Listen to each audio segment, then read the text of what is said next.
Letha Gomes, District 2. Present. Your Honorable Helen Z. Willis, District 3. Present. Your Honorable Naima Gilliard, District 4. Here. Your Honorable Corey A. Reeves, District 5. The Honorable Councilmember Khalid, District 6. The Honorable Mark Baker, District 7.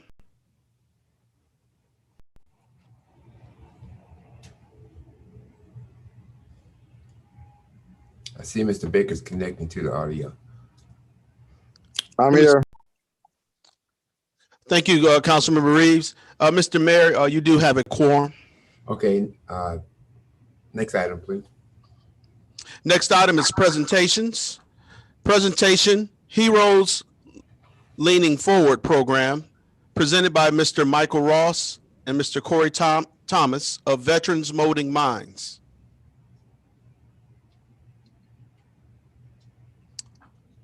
And this item was added to the agenda by Councilmember Gomes. Mr. Thomas and Mr. Ross there. Mr. Thomas? Yes, we're here. Yes, sir, I'm present. Okay, you may proceed with your presentation. Hey, first of all, I would like to thank everyone for allowing us to present today. It really is an honor for us, myself, and also our other co-founder, Michael Ross, to share a program that has been amazing around the city of Atlanta thus far. We'll start. Myself served 23 years in the military. Transitioning out of the military, went through a lot of obstacles and learned that there were some challenges within that transition.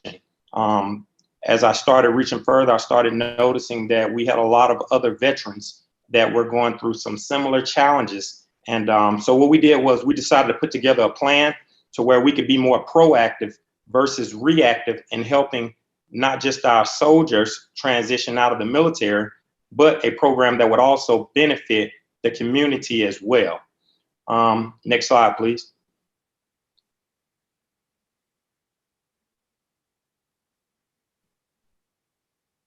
Mike Ross, one of the co-founders of Veterans Molding Minds. He's a dear friend. We met serving our country over in Iraq. He's been a very, very inspirational to this program and very, very passionate, because what we've learned is as our veterans started serving our communities, it also helped them with their transition back into the workforce and understanding corporate culture and a lot of the individuals that we would serve in our communities around Atlanta. Next slide, please. About Veterans Molding Minds, our organization. We've been around since 2017. We've served over 1,000 individuals, at-risk youth. We've also played a heavy role in transitioning and helping returning citizens back into the workforce. And now we're kind of focusing on just our at-risk youth and our citizens that's just looking to be employed right now. We've served our communities as mentors, life coaches, and that role really is heavy because we play a very inspirational role where individuals that may be going through transitional training or vocational training programs, our veterans have served them and stood along their side in helping them identify whatever their career goals may be or any issues that they may be having while they're actually completing some of these vocational training programs to better themselves and their families. We empower a lot of our individuals through soft skills development, vocational training programs, but the key is just to make sure that they got someone there to assist them and actually be a true mentor and guide along the way. Next slide, please.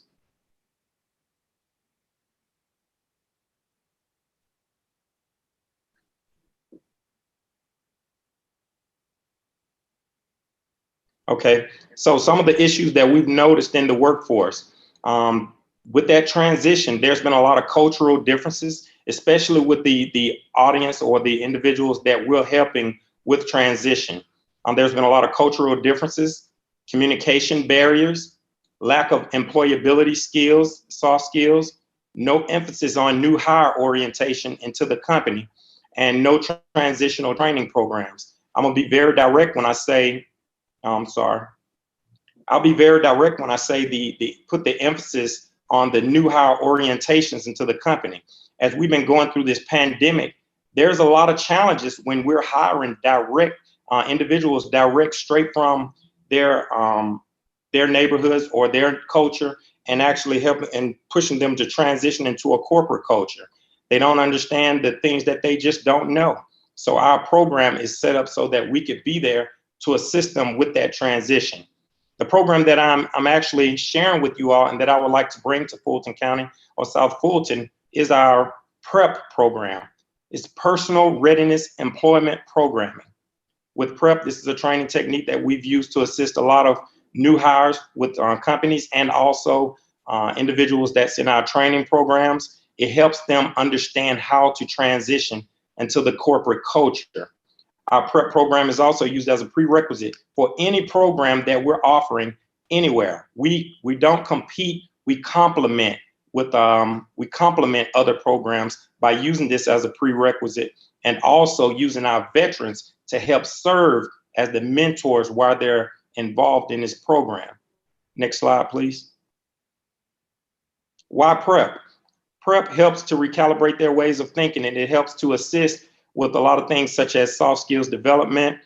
We focus on how to develop their resume, but the key is not just to help them develop their resume, but show them how to present their resume when they're actually applying for jobs. While they're in our PREP program, a lot of employers that know about our program, they know these individuals have been vetted properly. They've went through some type of screening process within us so that we can help identify their strengths and weaknesses. So they are welcoming these individuals to their organizations because they know that they have the basics of understanding corporate culture. We focus on anger management. That's something that's huge within the community of individuals that we work with. They don't know how to manage their emotions, so we stand by them, teach them how to manage their emotions so that they can have a successful transition back into the workplace, and then understanding the decision-making process. This is where we go very, very deep into a psychological process to help them identify some of the issues that's holding them back in life and help them get over those issues. Next slide, please. Some of the outcomes of PREP. Once our students complete PREP, they will understand how to not just get employed, but how to stay employed. They understand career progression. We teach them how to navigate through those obstacles when they're walking in the door of asking the right questions without being disrespectful or not understanding just the etiquette that's needed for their transition. We help them identify their career destination. Where are they going? How will we serve them better, and making sure that they identify what field that they would enjoy being in so that they're just not jumping from job to job, but helping them start a career. And then we educate them on the obstacles within the first 90 days. We like to be there with these individuals to help them hold their hand, to help hold their hands through their transition. We work with the management to ensure that they allow us to use the tools that we've already instilled in a lot of our employees that's going through this program to help them with their transition. And last but not least, we teach them how to just get out of their own way. I think that a lot of times we get trapped in a lot of our bad behaviors or a lot of things that we've been programmed with. So our role is to help recalibrate their ways of thinking and help them with a successful transition. I noticed when I went from being a civilian into the military, we went through basic training. Basic training was one of the best tools, training techniques that we had to help us with our transition as going from a civilian to a soldier.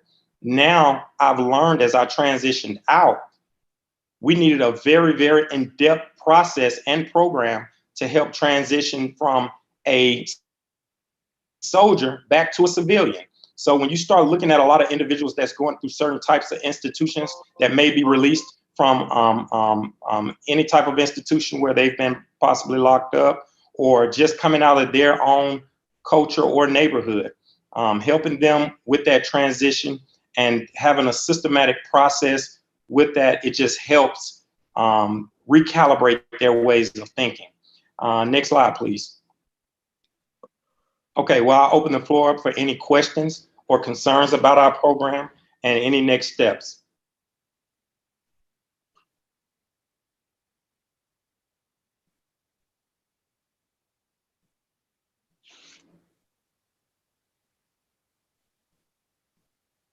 No questions?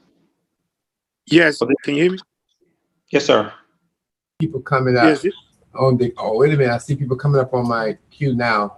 And I think the first person was Miss Willis and Miss Gomes. And I'm hearing Mr. Baker somewhere. Mr. yes, you Baker? could just put me at the end of the list. Yes, Okay. Mr. Thomas, thank you for your presentation. I guess I'm, in what ways are you looking to partner with the city? I know we are responsible for municipal services, and several of us do community outreach. Are you partnering with other cities in Metro Atlanta, and in what ways are you partnering with them? And in what ways are you looking to partner with this city? Well, the program works in two phases. The one that we would like to implement into the city is the PREP, the Personal Readiness Employment Programming. If we can get that program implemented, I think it would help a lot of individuals with their transition back into the workforce. The reason being, and the reason why this program is very, very successful, our veterans have a very, very specific way of training within this program. And so I think that if we could get involved and identify a location where individuals actually come through our process or our program, get the basic skills that they need, almost like a workforce incubator, get the skills that they need, it would help them and a lot of companies with their turnover. So if you're asking, the question I think you asked is, where would we like to serve? It would be in the community, and we would like to implement our PREP program.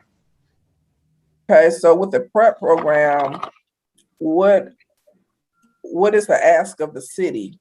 I know you're saying that you want to implement it. I know you're saying that you want to help veterans,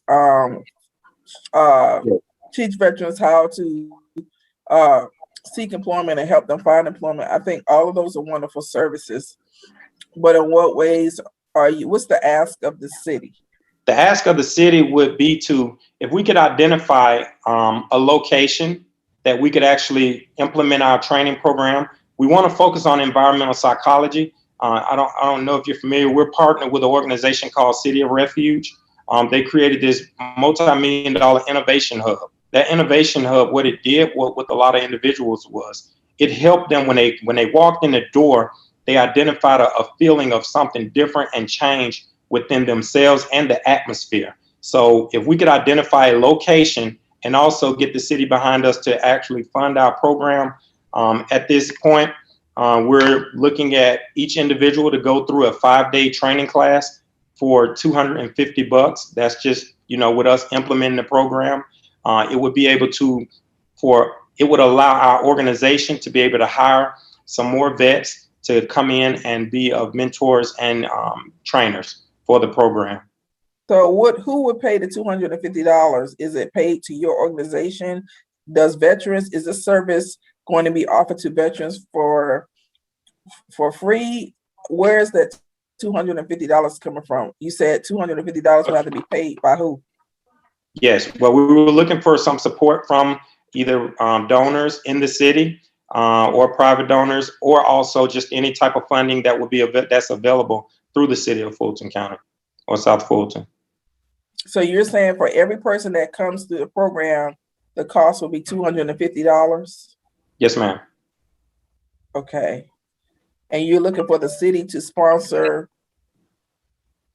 people, for anybody who goes to you. So the ask of the city is, number one, to provide space. And so how much space will you need? The way that we work now, we're working in a setting where we could bring anywhere between 10 to 15 individuals into a classroom setting. So it would have to be a classroom setting of that can accompany 10 to 15 students per her class. Okay, thank you. All right, I'll defer to my colleagues, and I have other questions, but I'll defer to my colleagues and come back. Thank you. Okay. Thank you, ma'am. Fellas. Ms. Gums, then Mr. Baker, and then Ms. Rock. So again, thank you for your program and you all sharing this with my colleagues. Just so I can make sure that they are aware, this was just brought to the city because they wanted to present. I do know that they have been in conversations with other municipalities such as East Point, the city of East Point as well, and the city of Atlanta. But the thing that I wanted to do most of all was to try to find out how we can partner with getting some of our veterans across the city to volunteer their time to help with this program. Now, also finding private donors would also be in play. But I guess having the partnership with the city of helping them facilitate and find those veterans across our city, because I do know that they're there to present this program to them. And I believe they also have a stipend that is presented as well. So that's the reason for actually putting it on the work session to make sure that my colleagues are aware of this program, to also, be able to cast it out across the city where we have veterans that are in need of looking for some type of, stipend, or also just participating and trying to get transition back into the workforce. Okay, thank you, Ms. Gums. Mr. Baker? Yes, I just wanted to say thank you for the presentation. Thank you, Councilwoman Gums, for Thank you, Mr. President. adding this, because, and I also want to apologize. I was out of town during the meeting that we had scheduled, and I look forward to still catching up with you guys offline. And in any capacity, all of my resources in and outside of the city, I just want to let you know that you have my support, because I support this initiative. I had an initiative similar to this. I was working with workforce development back in 2017, but I do have some resources also within my district that jump at the opportunities to partner with what you're doing, such as the Masonic Lodge that's in District 7 and other entities that I would love to speak with you offline about further. Thank you so much for what you're doing, and thank you for offering it to our city. Thank you, Mr. Baker. Thank you, Mr. Baker. Ms. Rao, you're up. Thank you, Mayor. Just a question. I wondered if you have done any partnerships with WorkSource Fulton. I know the Stonewall Tail location services the South Fulton area. And if so, could you touch on that partnership if you have one? Well, you want to touch on that, Mike? Yes. First of all, good afternoon, everyone. I'm Mike Ross, and we work with WorkSource Atlanta. We are in talks now with WorkSource Macon. So we're working with those entities to try to help the community. And I hope I answered your question. So we are working with them. We understand that municipalities don't have a lot of funding, so we try to work with donors and people that can provide other types of funding, but sometimes that get rough. So we work with anyone who's willing to help veterans, along with help changing the mindset of our community. We look at ourselves as veterans helping veterans help our community. We try to use a whole umbrella effect to take care of everyone, using veterans to give them purpose, but also digging down and helping people in our community. And if you looking at, and the reason people are willing to work with us and help us, because if you look at our numbers and our success, not 2020, but in 2019, we put 600 people, along with help. Now, City Refuge was very instrumental in that. Don't want to ever take that away from them, because without their facility, we would not be as successful as we were. But we put 600 people that were pretty much cast away in the city, and not just Atlanta. I love to say Atlanta because that's where we were located. But a lot of people came from Union City, South Fulton, and they was trying to get over there, and there was a transportation issue. That's why I went out to East Point and other places, trying to see could we locally help the people out directly in the community, and we can take care of more people. So we're trying to work with anyone we can to help change the lives in our community. Thank you. One thing I would suggest, as I think Councilwoman, one of my colleagues mentioned, while we don't provide this direct service, we definitely partner with Fulton County and the Fulton County Board of Commissioners. And so it seems like the fit would be WorkSource Fulton, which operates out of Stonewall Tail, which is separate and apart from the City of Atlanta's Workforce Development Agency. And so I think it makes sense. I know Commissioner Arrington has been doing a lot. And again, Commissioner Khadijah Rahman, they represent our area. I think sharing this program with them would be key. I just wanted to share that recommendation. Okay, thank you, Ms. Rao. We're going to have Ms. Willis. Then now we're going to go with Mr. Khalid. And I'm then in the queue. Ms. Gilliard, I see you. We will close out with Ms. Gilliard. So I don't want you all to take this my questions as a non-support for the program. I am the daughter of a 20-year Army veteran. I am the wife of an Army veteran. I am the sibling of a Marine veteran. So I do support veterans. I benefited from military benefits up until I was 24 years old. I just want to make sure that we are not wasting your time, and we, like Councilmember Rao stated, direct you where you can get most of your time and value with helping residents, veteran residents. And she is correct.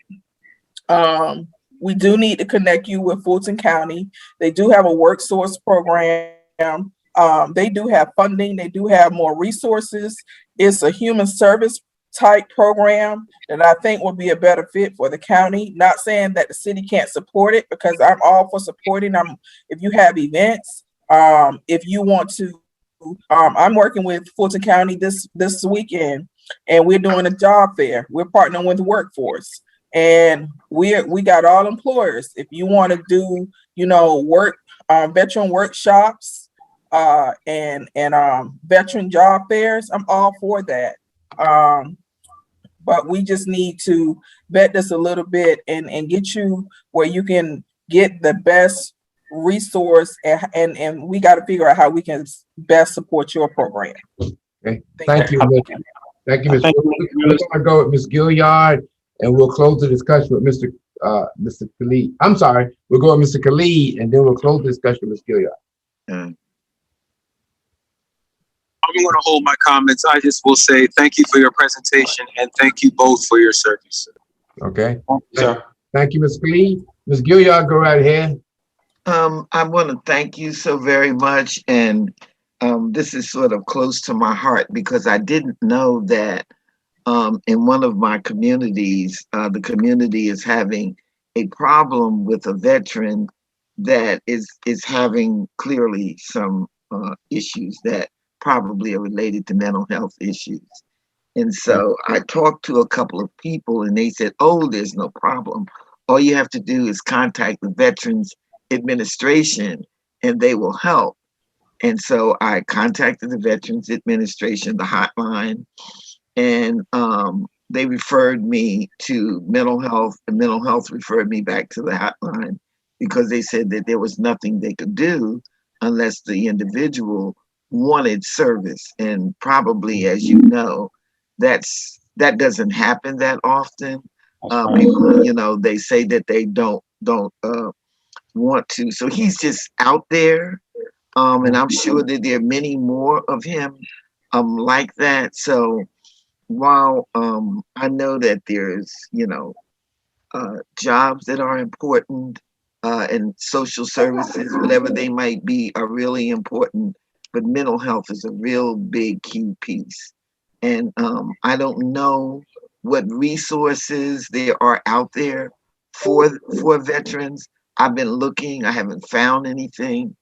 And And I just don't know. I just wanted to bring that up and bring it to your attention. But I really love the fact that you are really, really trying to help folks that are really in need on a lot of different levels.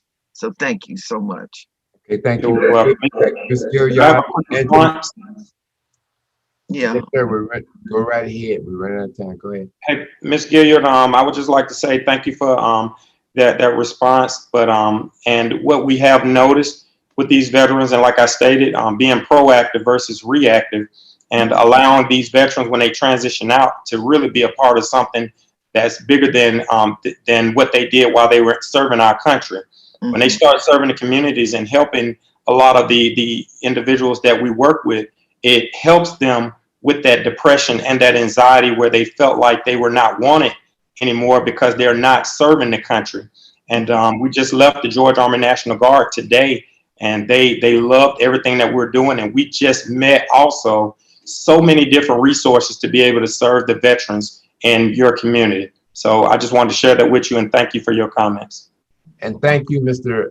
Thomas and Mr. Ross and Councilwoman Guns for bringing this to us. I'm sure that as we move forward, we'll find some way in this city to help and support you. So thank you all very much. All right, thank you all. Thank you, everyone. Next item, please. Next item is item 2, the presentation of financial statement concepts. This presentation will be delivered by the Interim Finance Director, Ms. Nina Robinson. Ms. Robinson, go right ahead.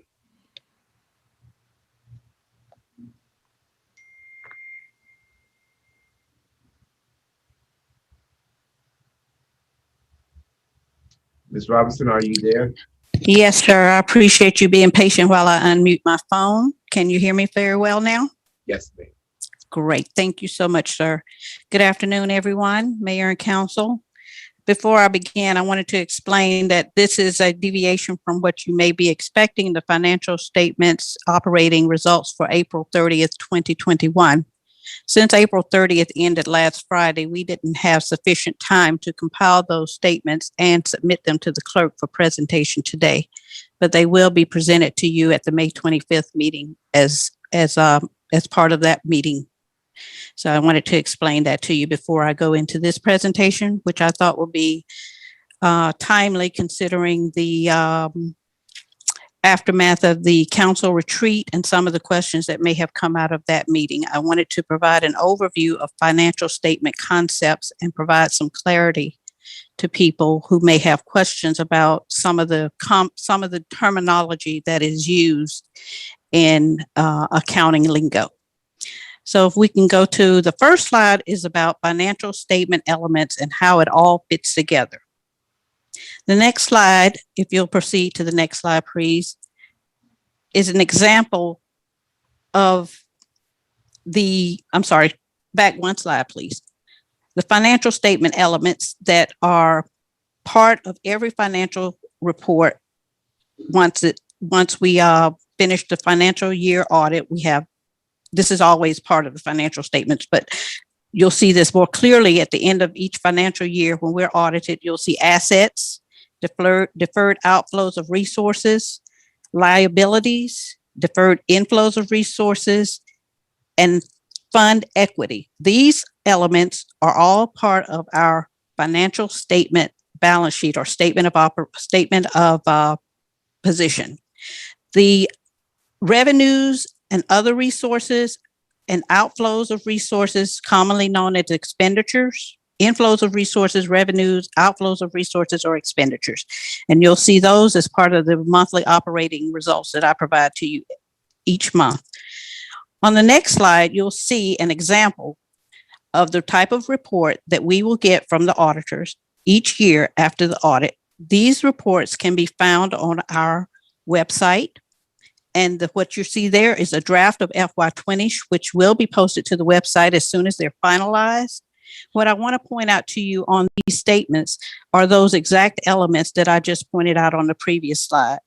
You have the assets, the liabilities, the inflows, the outflows, and toward the bottom of the report, you will see, if you go to the the bottom of the report, you'll see the restricted and unrestricted revenues.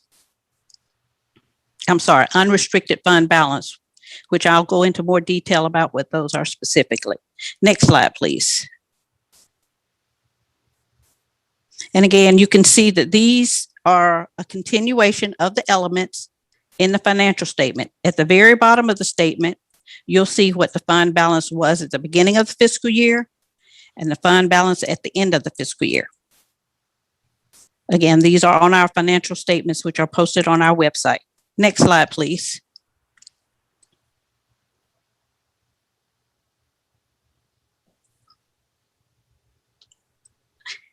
Okay, cash and cash equivalents. Cash represents the same thing as what you have in your bank, your resources to pay bills and your investments to build interest and earn income from those investments. What I like to point out is that all cash and cash equivalent accounts are supported by third-party supporting documents, bank statements, or investment reports that show you what the value of those assets are.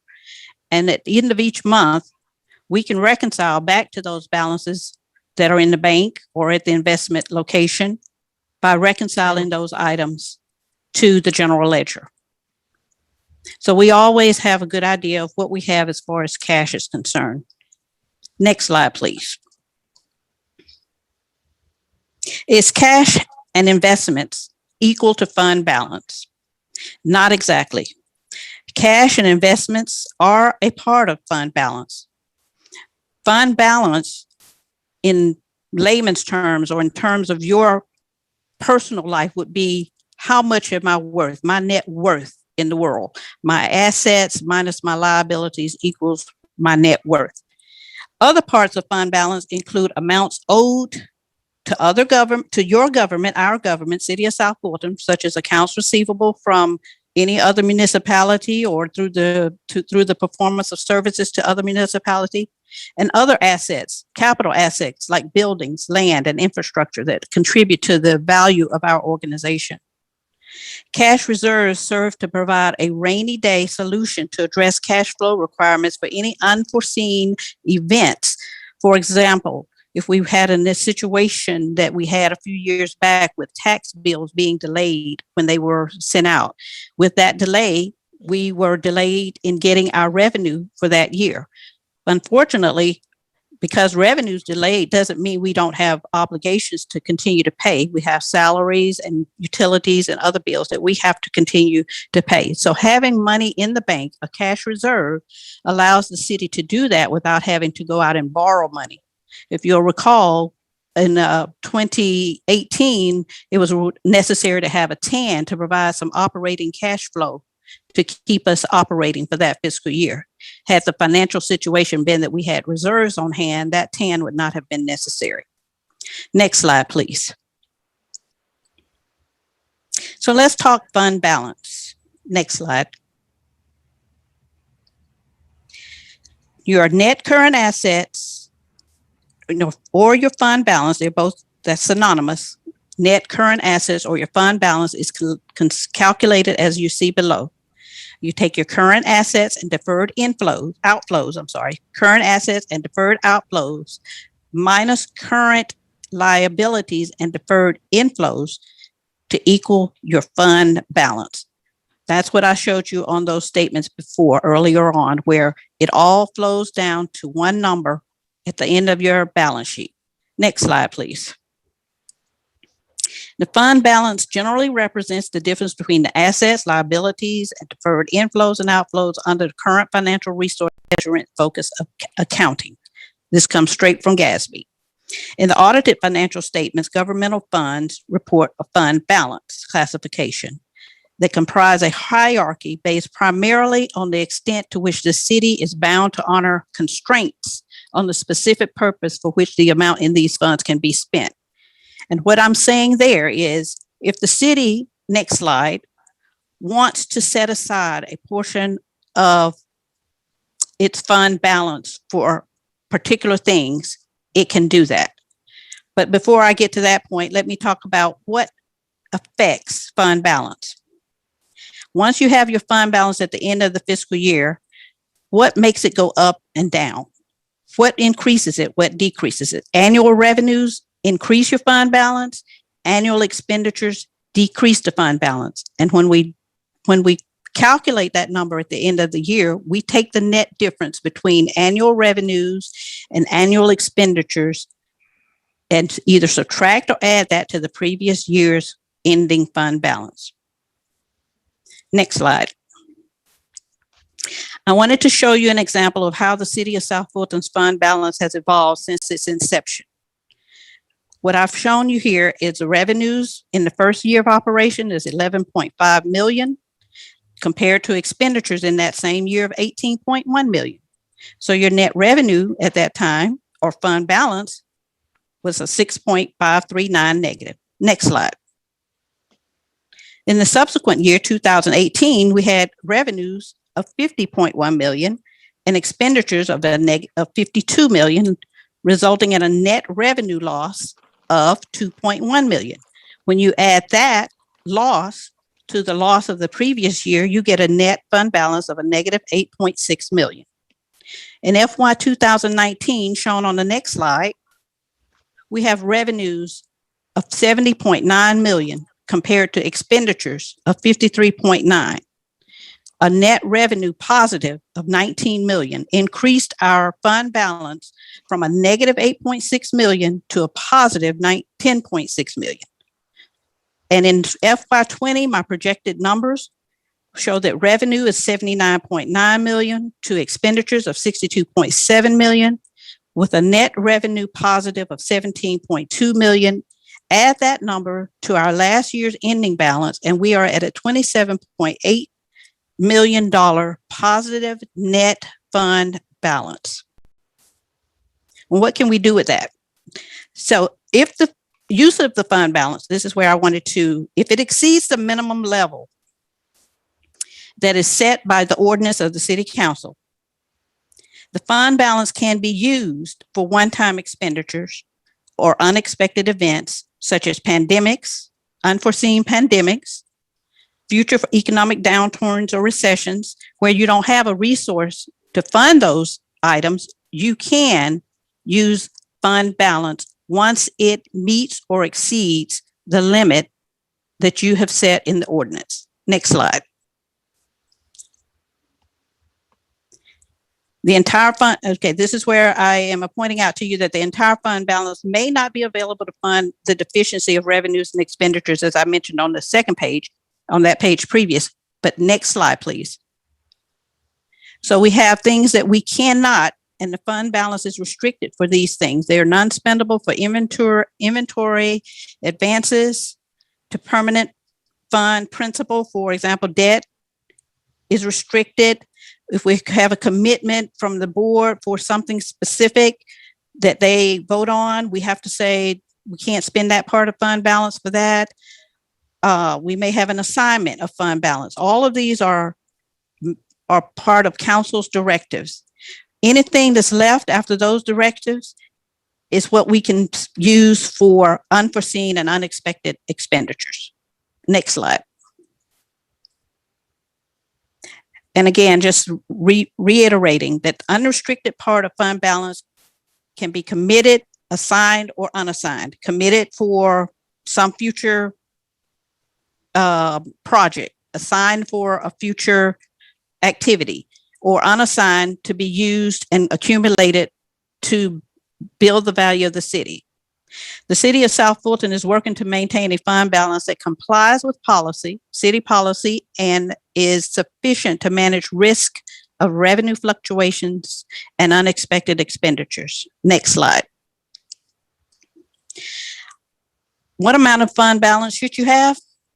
That is a unique number to each government in each municipality. The general rule, as recommended by the GFOA, is 2 months of general fund operating revenues or expenditures. The City of South Fulton policy states that we should have ending unrestricted fund balance for general fund of at least 2.5 months of its prior fiscal year's actual amounts of operating expenditures. And that's per ordinance 2017-021, section 1-8005. I did a rough calculation and I came up with $12 million as what we should have in our unrestricted fund balance to meet that requirement. Next slide, please. Fund balance versus contingency. Just start with fund balance is an actual number. Contingency is a budgetary number, and they are not the same. Contingency is only going to be seen in the budgetary side of the house. There's no law that says how much we have to have in a contingency, but we do like to have something in a contingency at the end of the year to balance our budget to our revenues so that we have an opportunity to use some additional funds if something unforeseen happens and we don't have to affect our fund balance. No expenditures or transaction amounts are charged to the contingency line account. It is a budgetary balancing entry only. The only way we can use contingency funds is to take a request to council for a budget amendment to move a contingency allocation to an appropriate account for expenditure purposes. For example, if we want to solicit and hire a consultant to do a special project for council, and we've identified that there are no funds appropriated for that, but we have ample funds in our contingency account, we can decide to take to council a request to reallocate a portion of contingency funds to a professional services line item that reduces our contingency account and increases the professional line item in whichever budget the council has approved it to do so. At that time, the funds are properly appropriated and the funds can be expended. Next slide, please. I think that's the end of my presentation. What I want to point out is that fund balance, contingency, and cash reserves are three different and distinct items. Cash reserves serve to provide us with a rainy day fund. If you're in your personal life, you would have a emergency fund of 3 months of bills in your savings account if you're in a good, stable place financially. Your fund balance represents how much your net worth is. How much is the worth of our organization? We can take that money, that balance, and go to a lending authority and say our fund balance is growing, it's sufficient, and it's doing great. So, and contingency is again just a budgetary number to make our to set aside and plan for any type of thing that might come into play during the fiscal year that we may not have planned for. I'll be happy to take any questions at this. Thank you, Ms. Robinson. Ms. Willis, you're in the queue. Can you please explain to the community on the record that a negative fund balance does not mean that we are broke? That message is not getting relayed enough to the community. It is very confusing to the community. When we report out, we know we are not projected to have a negative fund balance this year. But historically, when we have had negative fund balances and we reported that out, that, sent messages that this city is broke. And I know you went through basically an accounting class for us, and I appreciate that. But the point that I need driven home so that is that a negative fund balance does not mean that the city is broke. A negative fund balance is not an uncommon thing in a new city, as it is a growing organization. And because we can see that the city of South Fulton trend is a growing fund balance and a growing cash reserve, those two things are separate and distinct. You can have a healthy fund balance and no cash, and you can have cash and no fund balance. They are separate and distinct. But when I understand that some people don't understand that when you say we don't have any money for that purchase, that does not mean that we don't have cash in the bank for a purchase. That means that the council has not approved an allocation for an expenditure in a particular line item. That's why we go through the process of developing a balanced budget at the beginning of every fiscal year, because that tells us how to manage our funds that we expect coming in through revenue sources for that current year. We want to operate within our current year revenues. And if we operate well, as we've done in the past 2 years, we see a growth in our fund balance because we don't spend more money than we're bringing in. Okay. So, Miss Nina, thank you for that, for the benefit of the public. I really appreciate that. But again, we historically have, you showed the progression, how we came out of our fund balance. And there is false narrative out in the community that the city of South Fulton was broke because we reported a negative fund balance. And I just want, and you still haven't clarified that. And I just want that clarity for the sake of the public, and we can move on. The city of South Fulton has a positive and healthy fund balance and a positive and healthy cash reserve. The city of South Fulton is not broke. Thank you. You're welcome. Thank you. Mr. Khalid. Hi, thank you so much for that presentation. Would you mind, I heard the fund balance number, but what was our cash reserve number? Cash reserve, don't have a financial report in front of me, but in the general fund, we have approximately $45 million set aside for contingency, not contingency. I don't want to use that word because I don't want to confuse it with what we use in the balance sheet, but for rainy day situations to fund any Savings account. Go ahead. Any emergency situations that the city might have with respect to revenue inflows or unforeseen expenditure outflows. Okay.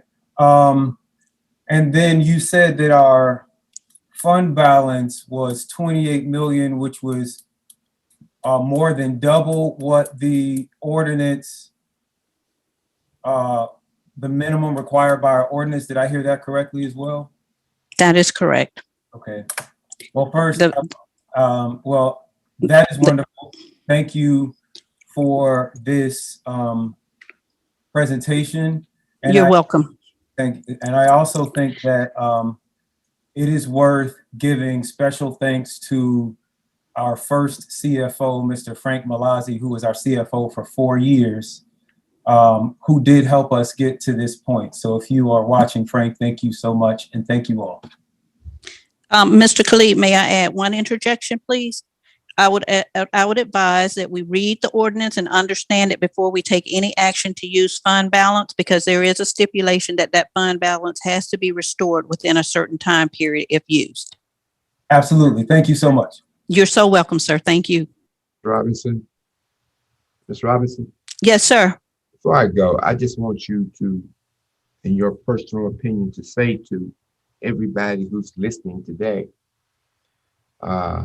in your personal opinion, do you feel that this city is in the best possible financial position that it could be in? In my professional opinion, yes, I think that the city is in a good financial position, and there's always room for improvement. Okay. In any organization. And I hope that everybody who's listening here, I think Ms. Willis hit it on the head. Get your facts. We're here to present the facts to you at any time, but it doesn't help when people say things that are not true, that cast dispersions upon this city. So thank you for that report. And at this time, Mr. Clerk, next item, please. Next item is monthly reports. Number 3, City Attorney monthly report. Good afternoon. That will be done in executive session. Next item. Next item is monthly reports. No, item number 4, City Manager monthly report. Thank you, Mr. Clerk. Good evening, afternoon, Mayor and Council. Good evening, citizens of South Fulton. Tammy Sattler-Jones, your city manager. First of all, I want to say thank you to Nina Robinson for the presentation that she gave on our financial concepts. I do have some items to report out to the council. I first want to start with Cascade Road Culvert. I want to thank our Public Works Director and his team. They are continuing to work with the contractor. The contractor is working aggressively on this project. It's my understanding they have completed the milling on the existing road approach to the bridge, and they will continue to lay another layer of roadway for stabilization. So our staff is continuing to be on site at that particular project, and they are continuing to provide updates to me, and I will provide updates to you.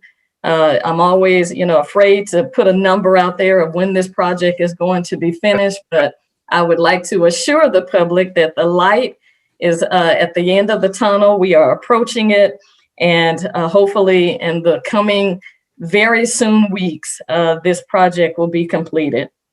Next thing, our fiscal year 2022 budget process. We kicked off that process with department meetings that concluded this week. We did reviews regarding personnel and operating budget requests for fiscal year 22. Again, we are in the very beginning process. Our fiscal year 22 budget begins on October 1st. So we have a few more months to go. And of course, we will be continuing to complete our initial budget meetings with the council members. We've done 2 of those, and we have 2 more remaining this week to discuss the council's operating budgets, and also to share a overall perspective with you on the fiscal 22 budget process. And we will also be providing some dates when we will have our public meetings. Providing information to the public and being transparent is very important to me in my role as the city manager. So the public will have information about our fiscal 2022 budget process. The American Rescue Fund. I wanted to share some updated information with you that we have learned about as of today. And as of yesterday, the U.S. Treasury Department submitted information regarding final allocation amounts for cities. And the city of South Fulton, our allocation amount was significantly decreased to our surprise. That decrease went from $31 million down to $11 million. Whoa. And so, yes, very shocking.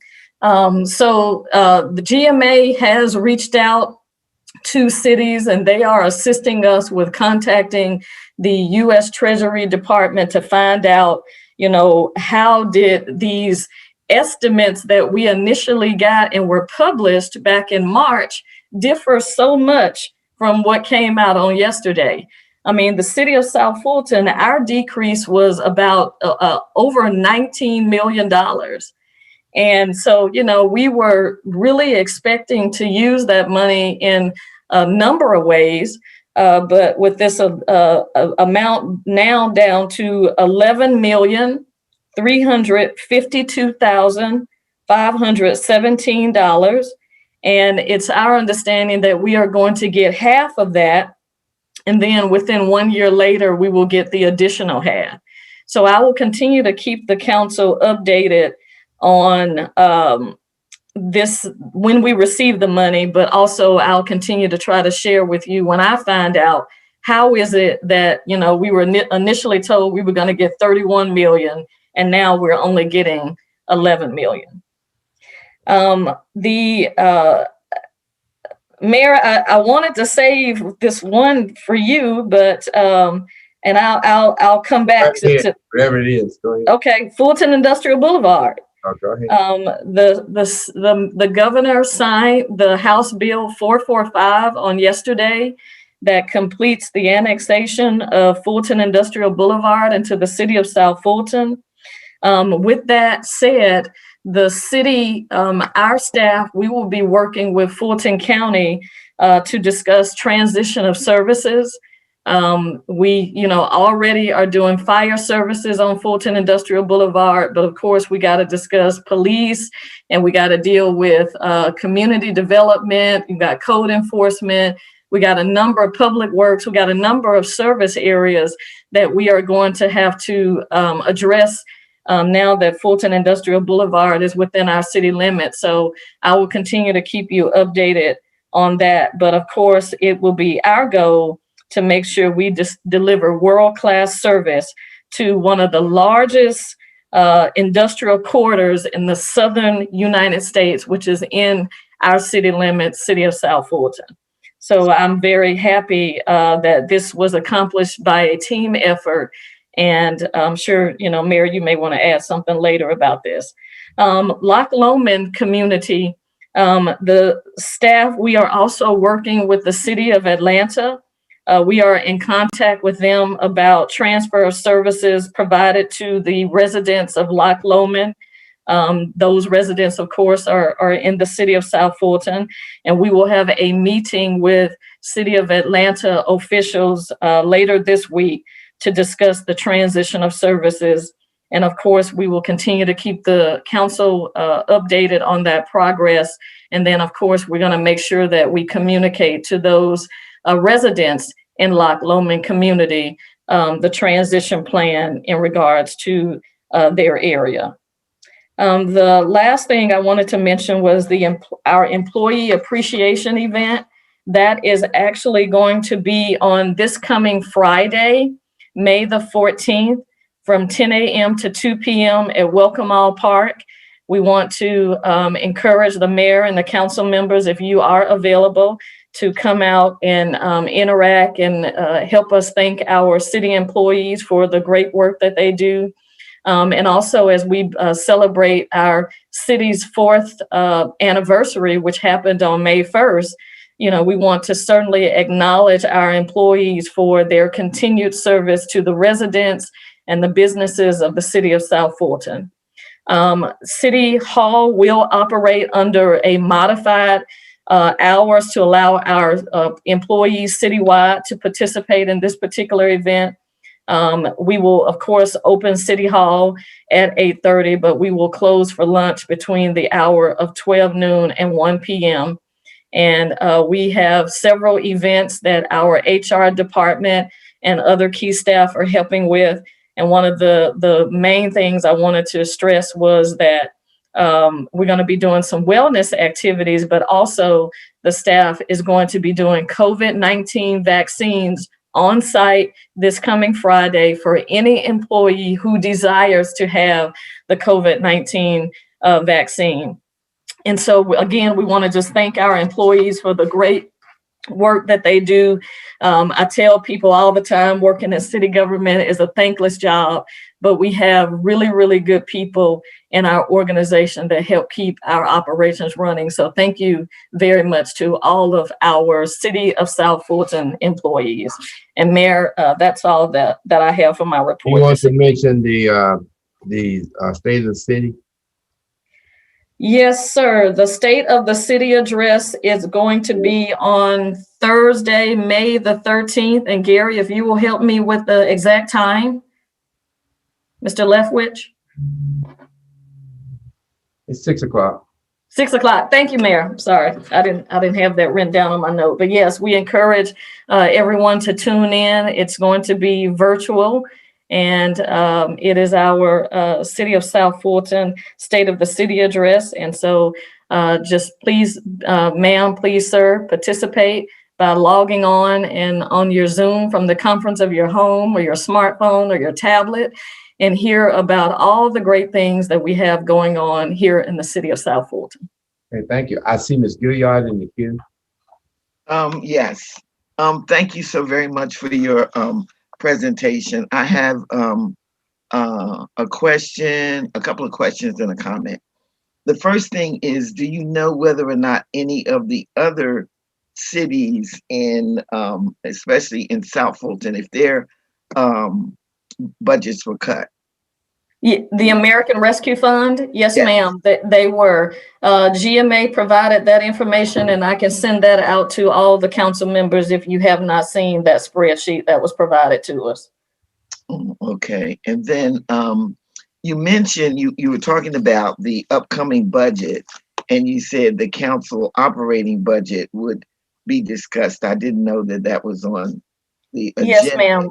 We have that as a part of our agenda with the staff and the council members. And all of the council members, you all have, basically your allocated budgets amounts that you have had for this fiscal year. We're going to just carry that same amount over to next fiscal year, but you decide how you want those particular line items in your budget allocated to come out to that total amount of, I believe, 55,000. I see. Okay. And then the last thing is a comment.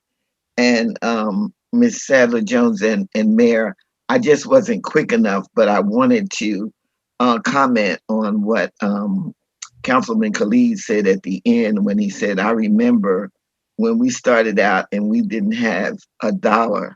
And I remember going to meetings and asking the community, now we're a city, what do you think we have? And there was really a blank look on everybody's face. And then when I said, we don't have any money, and everybody was like, yeah, that's really right.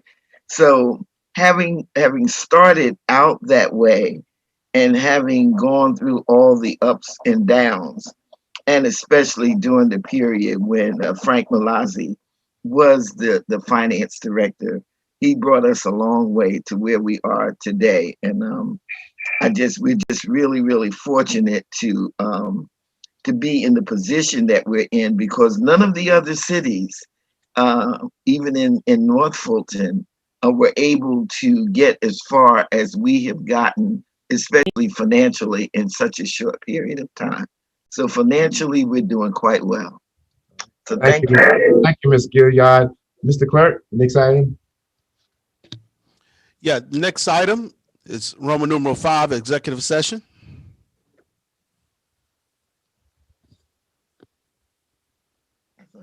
Mayor, I move that we go into executive session to discuss personnel, litigation, and real estate. Do we need all of that, or do we just need to do litigation? We need personnel. I have a personnel item I would like to discuss. All right. I understand from the attorney, we do have some legal obligations. Is there anything else? No, I just have one personnel item. So can we go in for personnel and legal? Yes. All right. There a second? The attorney said he had some legal items he needed to discuss. We got that included. Oh, okay. All right. Is there a second to that motion? If we don't do executive session now, we're going to have to do it after the zoning. Yeah, we can do it. Yeah, we can do it. I would prefer, if it's not going to be long, can we just go ahead and do it now, colleagues? So we don't. So after the zoning. All right. Second by Ms. Gums. Any discussion? That was Rao. That was Rao. I'm sorry, Ms. Rao. It was second by Ms. Rao. Any discussion? Hearing none, let's adjourn for executive session. Let's vote before we go in there. Let's vote. It's a roll call vote for executive session. Councilmember Rao. Yes. Councilmember Gums. She seconded. Councilmember Gums. Second. Yeah, she's there.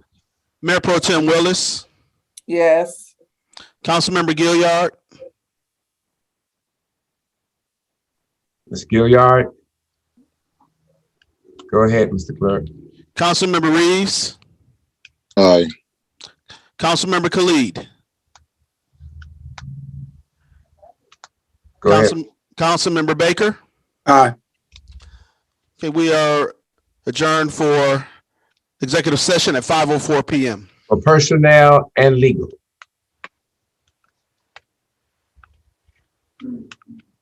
That